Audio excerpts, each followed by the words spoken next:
All right, you wrote about it in yesterday's column in the Denver Post. Brock Osweiler, the game he had. You were impressed. I was impressed. How much stock do we put into what he did? I made a mistake. I'm going to tell you openly, I made a mistake. I should have written a column about Trevor Siemian. I was more impressed with him. Yeah. And I think, you know the background on that, don't you? Gary Kubiak, who discovered a young fellow named Terrell Davis, discovered it's not the right way to put it, but Terrell Davis was a favorite of Gary Kubiak when he was the quarterback's coach here, offensive coordinator under Mike Shanahan, and he was coming off a devastating injury in Georgia. Well, guess what? Trevor Siemian's coming off a devastating injury that he suffered at Northwestern last year in November, and I've been saying that he should belong on the IR this year, and I think that's a good possibility, but he so outplayed Zach Dysert the other night, and he looked mobile. He ran around, he passed well, and I thought he was actually the star of the three quarterbacks if you think about potential. I'll tell you what I liked. He showed, we talked about Osweiler this way, but Siemian, I thought, showed a lot of poise, showed a command of the offense, showed a command of the team.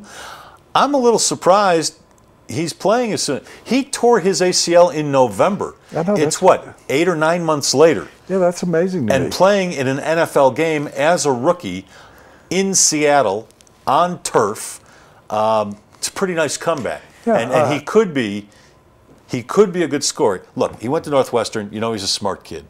My youngest went to Northwestern. He's a smart kid. And we know he's got a strong arm. We didn't know how accurate he'd be. We didn't know how he'd handle the pressure of the NFL stage. He was very, very impressive, Trevor Siemian. And I see what Elway and Kubiak see in him now. So Kubiak had recommended him to Elway. There was a lot of belief that Elway was the guy who pushed this, but Kubiak had right after he came in here. And you're right. Chris Harris Jr. came back from an ACL that wasn't completely torn, and from the end of the season to the next season. Adrian Peterson tore his ACL, came back and became the comeback player of the year in the He's NFL. Just a tough SOB, Adrian Peterson. That's what his son thinks, too. Well, did you ever say that about your father? Whoa, he's tough. I think that it's a remarkable recovery to go into the first exhibition and be, as, to use your word, poised, commanding, throwing well. I think Brock Osweiler needs to, at some point over the next year, worry more about him than Peyton Manning. But having said that, Brock, you had criticized Brock. Is it fair? Would you accept that you criticized him? Well, yeah. I said that he had not shown flashes that everybody was looking for from a second-round draft pick who's supposed to be the franchise quarterback of the future. I can tell you that one of the coaches told me they were worried about the fact that he was dropping his arm a lot. He's 6'7", and he was getting his passes deflected consistently in practice. Phillip Rivers kind of like. Yeah, but Phillip Rivers also got rid of the ball, gets rid of the ball faster. But I mean, here's a 6'7" guy who's having his passes blocked. That's not right. That's not good. Plus, he was holding on to the ball too long. This is all stuff that I was told by a coach. So he was a very pleasant surprise on Friday night. The question is, how much stock do we put into it? The Legion of Boom wasn't exactly the Legion of Boom. They were more sitting on their bums. No, rather but you than say booming. that. Everybody's talking about going in. They had 8 of their starting players were on the field, so it wasn't like the entire Legion of Boom had gone boom. No, but come on. 3 of the 4 guys in the secondary, Pro Bowlers, Chancellor Thomas and Richard Sherman, that makes a difference. Sure, but also Brock, I'm going to defend him. I'm not taking anything away from Brock Osweiler was playing with an offensive line that was totally rebuilt almost. Yeah. Not totally. It was totally rebuilt because Louis moved back inside, Vasquez. So it was 5 new starters. Yeah, so it's totally rebuilt. I'm not taking anything away from Brock. I thought he was fabulous. No, you are. I thought he was fabulous. Well, my question is, how much play. stock do we put into it? I put some good stock into it. Good chicken stock, I would say. And there's good chicken stock is good for turkey and a lot of basting and stuff like that. I put a lot of stock into it because I thought he looked under control. I thought he looked in control. I thought he looked poised. I wrote he was a poised professional. He looked like a guy that could go into a game and you wouldn't go, "Oh man, I'm scared to death." We know of guys. Peyton Manning has had backups. Painter, remember Painter? Curtis Painter? Yeah, Curtis Painter. Yeah, and Jim Sorsey. He had a couple of guys that were his backups in Indianapolis. You wouldn't trust them for a quarter. And I think Peyton was accustomed to that in his career. But I think Brock Osweiler could go into an Oakland game and play 3 quarters and win it. I think he could.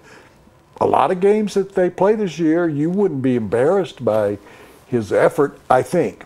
I believe that, and I didn't put it in the column, and I'll make this short for you. Aaron Rodgers sat 3 years at the beginning of his career. Right, because Brett Favre was the quarterback there. Nobody I could find in the top 100 quarterbacks of all time, of the top, had ever sat for 4 years. How's that for an interesting? Well, there is one. I believe Roger Staubach did. No. No? No. I looked at him. I thought he I'm sat talking for about close to totally. close to 5 years, I thought. No. He played. He started some. I'm talking about did not start a game for 4 years. Okay. Steve Young sat for 3 years, but he got in occasionally. But he'd already played at Tampa, and he'd already been in the USFL. Yeah.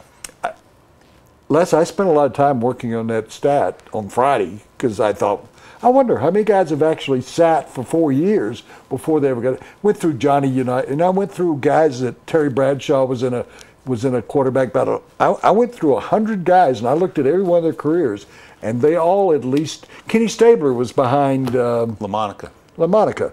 He sat for 2 years mostly. There's never been a guy that's ever sat for 4 years that became a top-tier quarterback in the NFL.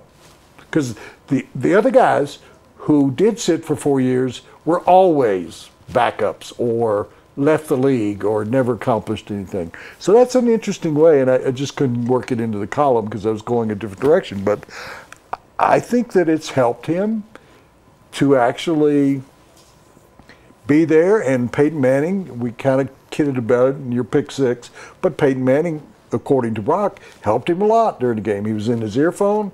He was looking at photos. I had said that on Friday, and I think that Peyton has taken the stance this year that I'm going to help prepare him for next year, assuming he's here next year. They may not, meaning Brock and his agent, may not want to sign a contract here. Maybe they'll want to go somewhere else and start anew. And the guy if he looks really good in the preseason, there might be other teams who come a-courting. There are plenty of other teams that could use a quarterback. So the debate we'll have, and it will wage on, I think, and rage on, is whether Trevor Siemian is actually the quarterback of the future here. Osweiler, for me, Osweiler, for Friday night, for that one game, he finally passed the eyeball test. I put a lot of stock into that, the eyeball litmus test is the way I put it, that I thought that he passed. Yes. And he passed well. He looked like a guy, finally, who has the potential to be a decent starting quarterback in this league. If there was a downside, it was because he didn't finish off those drives. What was it, 4 field goals? Right. So you've got to do it in the red zone. You've got to finish off what you started. Yeah, well, he also didn't have Owen Daniels, Emmanuel Sanders, and DT. They all have a pretty good idea how to finish things in the red zone as well. That first segment brought to you by the Harmony Foundation. It's Colorado's premier treatment program for drug and alcohol addiction. It's located just outside of Estes Park. They've got a private 45-acre mountain campus. They are insurance friendly, so visit harmonyfoundationinc.com.